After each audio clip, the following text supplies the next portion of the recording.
Goeiedag en baie welkom. Ons skrifgedeelte vir vandag is uit Lukas 24 vers 49. Kom ons lees saam. En ek sal die gawe wat my Vader beloof het vir julle stuur, maar julle moet in die stad bly, totdat julle met krag van bo toegerus is. Daarna het hy hulle uit die stad uitgery tot by Betania. Daar het hy sy hande opgehef en hulle geseën. Terwyl hy hulle seën, het hy van hulle al weggegaan en hy is in die hemel opgeneem. Hulle het hom aanbid en met groot blydskap na Jerusalem toe teruggegaan. Daar het hulle die hele tyd by die tempel gebly en God geprys. Die disippels staan op 'n berg en kyk op. Jesus het opgevaar. Wat nou? Die hemelvaart is nie net die einde van 'n fase nie, dis ook die begin van 'n tussentyd. Jesus sê wag in Jerusalem, totdat jy toegerus is met krag van bo. Maar wanneer? Hoe lank? Wat nou? En baie van ons ken daardie plek goed, die plek tussen die een seisoen wat verby is, en die volgende een wat nog nie gekom het nie. Jy het iemand verloor, maar jy weet nog nie hoe om sonder hulle te lewe nie. Jy's klaar met skool of met werk, maar weet nie wat die volgende stap is nie. Dalk jou kind is uit die huis, maar jy is nog besig om jou rol as ouer weer opnuut te ontdek. Daai tussenintye gebeur so baie by ons, en soms word ons omkant gevang met dit. En dan is daar die grootste tussentyd van almal. Ons wag vir Jesus. Ons wag vir Jesus se wederkoms. Ons sê Maranatha, Jesus kom weer. Hoe leef ons met hierdie wag? Hoe leef ons in hierdie tussenintye, hierdie heilige wagtye van ons lewe? Ek dink een van die eerste goed is om te erken, daar's ongemak. En steeds te vertrou dat in die ongemak daar uitnodiging is. Iemand het eendag gesê, God werk dikwels die diepste in die wagtye, wanneer daar niks gebeur nie.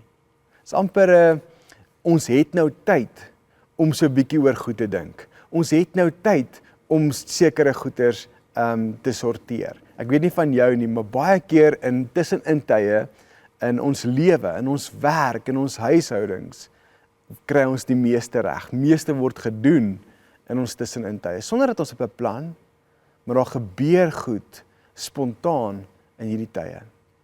In ons spiritualiteit, in ons geestelike reis, presies dieselfde.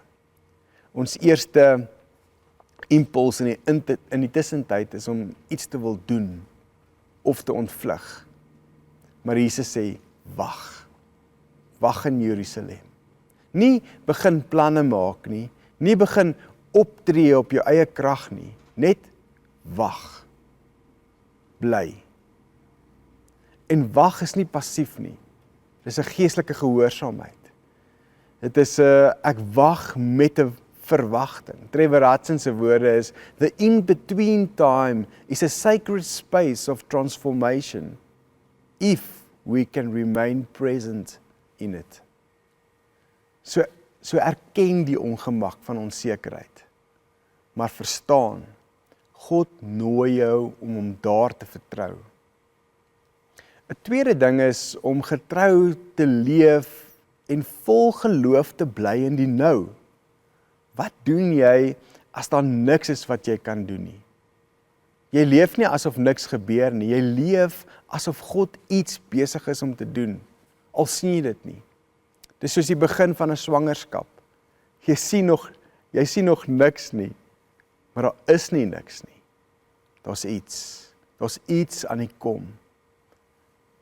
Die disippels moes terug Jerusalem toe gaan. Nie met 'n agenda nie, maar met 'n verwagting. Ons voel soms asof niks gebeur in die tussenintye nie. Maar in jou tussenin momente is God nie stil nie. Hy's in die werk in jou.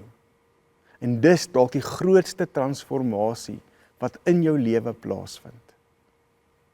'n Ander ding is om te weet, jy word gevorm in jou innerlike lewe. Jy word gevorm om te wees wie jy gemaak was om te wees. Dallas Willard, 'n filosoof en teoloog wat ons gereeld aanhaal, herinner ons dat geestelike vorming altyd aan die gang is. Dit stop nooit nie, veral in die tussenin tye. Hy skryf, wat van jou word in wagtye is belangriker as wat jy doen. Willard praat van die belangrikheid om die soort persoon te word aan wie Jesus sy koninkryk kan toevertrou. En dit gebeur gewoonlik in die stil, rustige wagtye van ons lewens. In die tussenin, wanneer niks uiterlik gebeur nie, word ons karakter gevorm. Deur stilte, deur die praktyk van refleksie en deur gebed en oorgawe. En weet, jy wag nie alleen nie. Kan ek dit weer sê? Jy wag nie alleen nie. Jy wag saam God en jy wag in hoop. Kom ons bid saam. Hemelse Vader, soos wat ons dalk nou in ons tussenin tye is, bid ons dat U die hoop wat U in ons geplaas het opnuut sal versterk. Ons bid vir moed, maar ons bid ook vir krag en vir uithou om in hierdie wagtye nie moed op te gee en die handdoek in te gooi nie.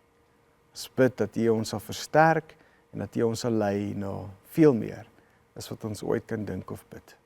In Jesus naam. Amen.